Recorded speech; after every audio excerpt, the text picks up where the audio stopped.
Իրոք անկլավների հարցը շատ այսպես կարևոր հարց է եւ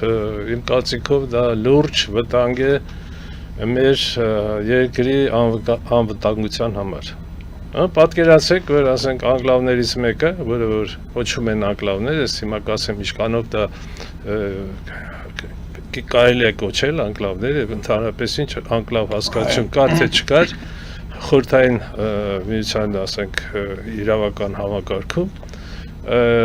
տեսեք, եթե Տիգրանաշենը, մենք գիտենք, որ Տիգրանաշենը գտնվում է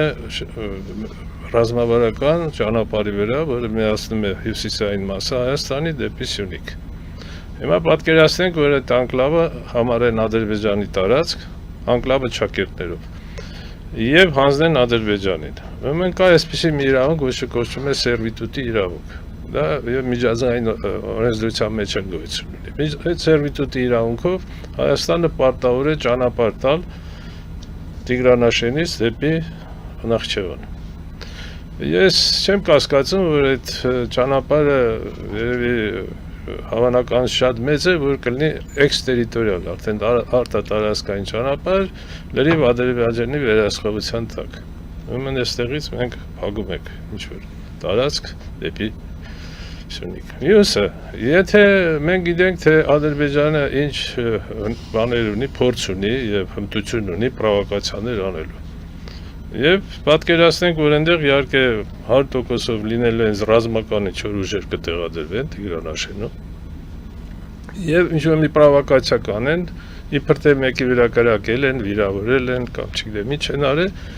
եւ անվտանգություն, այսպես կոչված անվտանգություն այդ անկլավի պահպանելու համար անվտանգության գոտի կանենք, ասում են հիշում եք դուք Արցախում այդպիսի գոտի եք ստեղծել, մենք էլ այստեղ ենք ստեղծում։ Եթե նրանք մտնեն 15-20 կիլոմետր անվտանգության գոտի անվանմամբ, ինչ է լինելու։ Միանգամայն պարզ է, չէ՞, կտրելու են Սյունիք։ Հարավից էլ այդ Տրամպի ճանապարհը, որ հայտնի չի թե ինչ իրավական հիմքեր է, դրա բովանդակություններ միջև վերջ հանդիչ,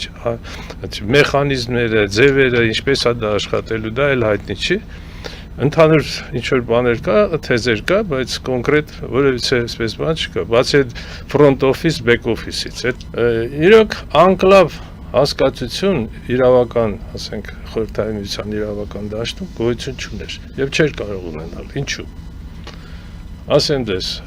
որովհետև տարածքը խորհրդային միության միասնական, վերցնենք նրանց համանadrությունները, դա միասնական տարածք է։ Այսինքն հանրապետությունների տարածքներ են, չէ, բայց նաև դա խորհրդային միության ընդհանուր տարածքն է, դա մեկ։ Երկրորդը, անկլավը նշանակում է, որ այս երկրի կամ հանրապետության տարածքում գտնվում է մեկ այլ տարածք, որը պատկանում է մեկ այլ հանրապետության, չէ։ Այդ եթե ինչ-որ տարածք Հայաստանի Հանրապետությունից փոխանցվեր Ադրբեջանին, դա հնարավոր էր միայն օրենսդրական համապատասխան որոշումներ, օրենքներ ընդունելու հիման վրա։ Այսինքն, ինչպես էր արվում։ Պատկերացնենք, որ ասենք երկու հանրապետություններ որոշում են, որ այս հանրապետության տարածքը մենք ուզում ենք հանձնել մյուս հանրապետության։ Դա ուժի մեջ կարող էր մտնել միմիայն, եթե խորհրդային միության գերագույն մարմինները դա հաստատեն եւ ընդունեն համապատասխան օրենք։ Օրինակ խորհրդային միության գերագույն խորհուրդը, չէ՞։ Գերագույն խորհուրդը պետք է որոշում ընդուներ, որ այս տարածքը ընդունում ենք, հանձնում ենք մյուս հանրապետության։ Նմանատիպ որոշումներ։ Եղել են որոշումներ, ասենք Ղրիմի հանձնումը, ասենք Ռուսաստանից Ուկրաինա եւ այլ նման որոշումներ, բայց դա արվել է այդ ձևով, այսինքն կան իրավական փաստաթղթեր։ Հիմա դրանք կարող են վիճելի լինեն, թե վիճելի չլինեն, ինչպես Ղրիմի հանձնումը, ասենք Ուկրաինային, բայց կան այդ փաստաթղթերը։ Ինչ վերաբերում այն տարածքներին, որ անվանում են անկլավ, նման փաստաթղթեր գոյություն չունեն։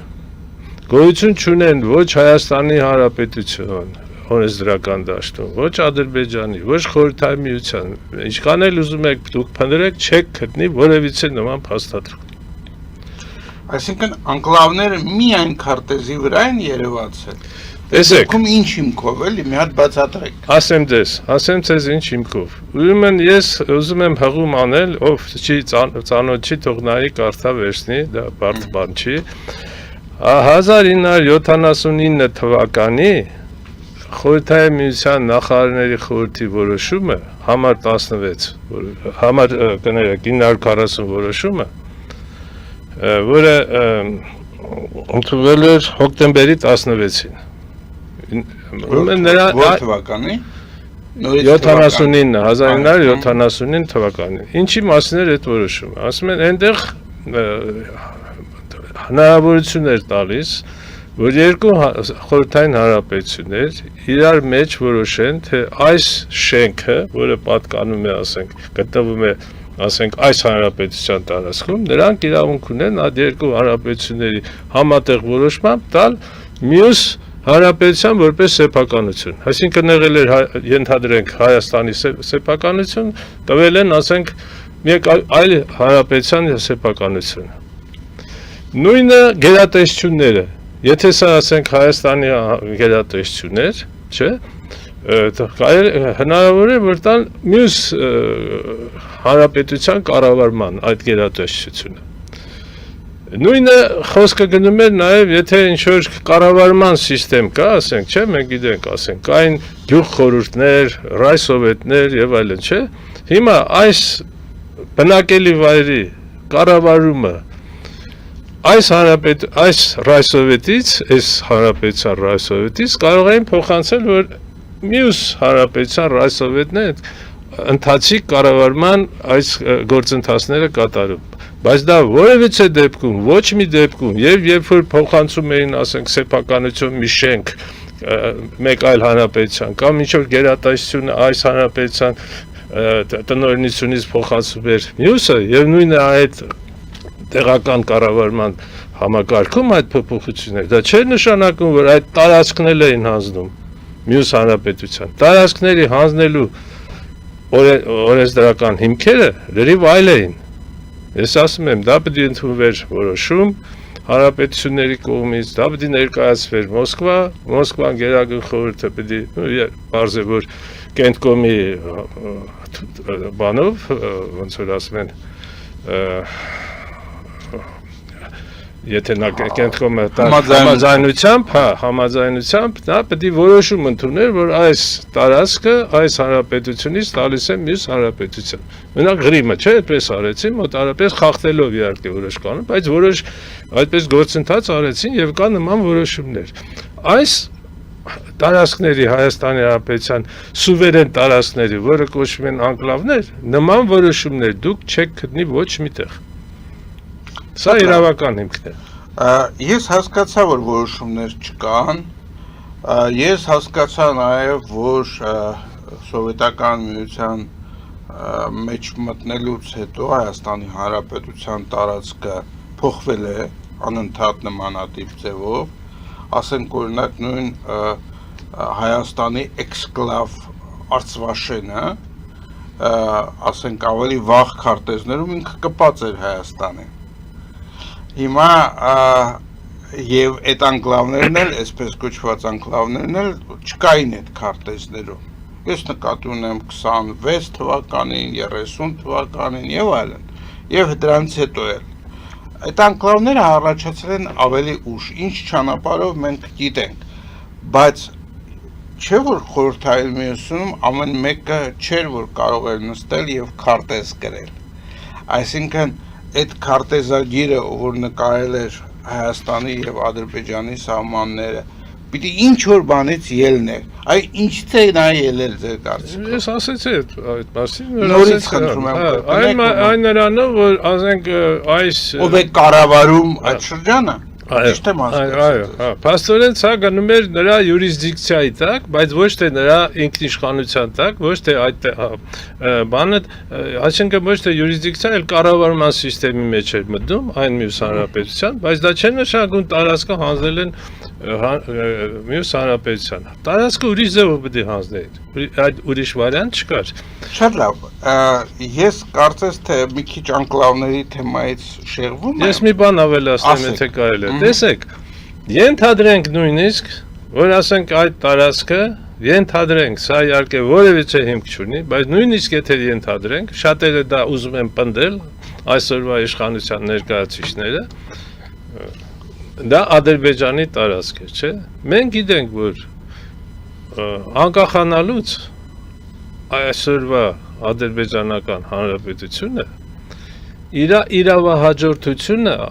ադրբեջանական խորհրդային հանրապետությունից ժխտեց։ Ոչ միայն նա ժխտեց եւ իր իրավահաջորդությունը ընդունեց Ադրբեջանի 1918-20 թվականներին գոյություն ունեցող ադրբեջանական դեմոկրատական հանրապետության հետ կապեց։ Հիմա բացի դրանից նա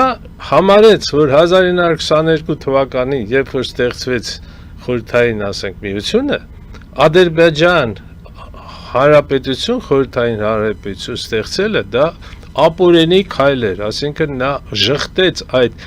հանրապետության իրավական որևէ հիմքը։ Սա իրենց փաստաթղթերն են, Ադրբեջանի հանրապետության փաստաթղթերն են պետական։ Այսինքն, եթե ինքը չի համարում, որ ադրբեջանական հանրապետությունը դա լեգիտիմ եւ լեգալ ստեղծված պետություն է,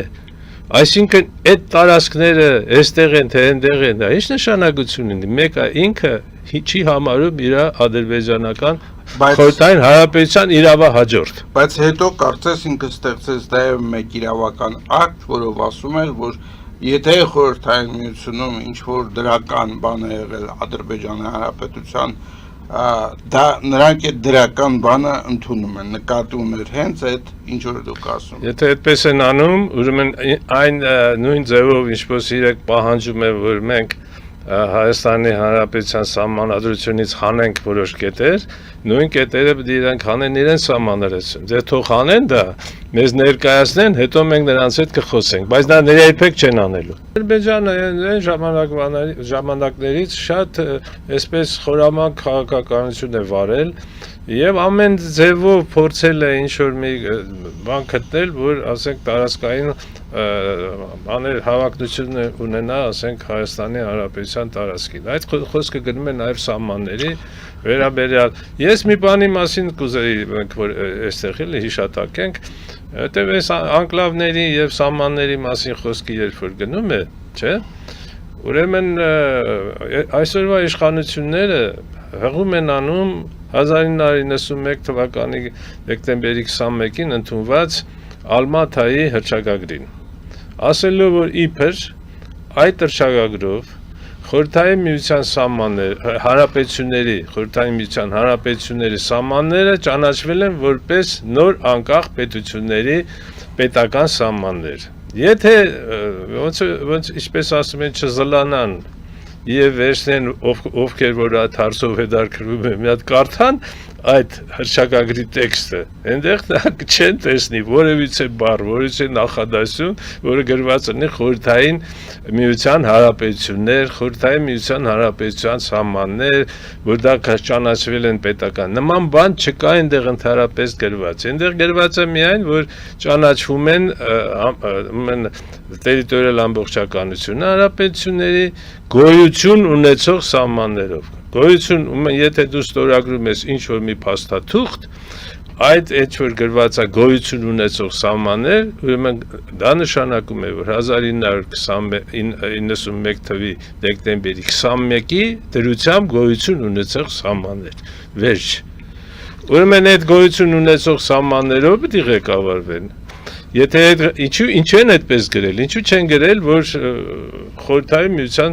հանրապետությունների, չէ, խորհրդային հանրապետությունների սահման։ Ինչու։ Եթե այդպես գրեին, ուրեմն Աբխազիան, որը 1990 թվականին արդեն իրեն անկախության եւ ինքնորոշման փաստաթղթեր էր առաջ քաշել, չէ, հայտարարել։ Ուրեմն փաստորեն կճանաչեին Վրաստանի որպես մաս։ Ճիշտ է, բայց մենք գիտենք, որ այդ փաստաթուղթը ստորագրող ուրեմն երկրներից ոմանք, այսպես ասեմ, դրանում շահագրգռված չեն, որ Աբխազիան, ասենք, ես մի կոնկրետ օրինակ եմ բերում, կանելի Աբխազիան կոնկրետ։ եք բերում, բայց Արցախը եւս չէ անկախացել էր մինչև այդ։ Չէ, ես այդ մեկն եմ ասում, էլի, որ ասենք այլ, միգուցե Արցախի հարցով շահագրգռված չէին նրանք, բայց Աբխազիայի հարցով հստակ շահագրգռվածություն կարող էր ունենալ։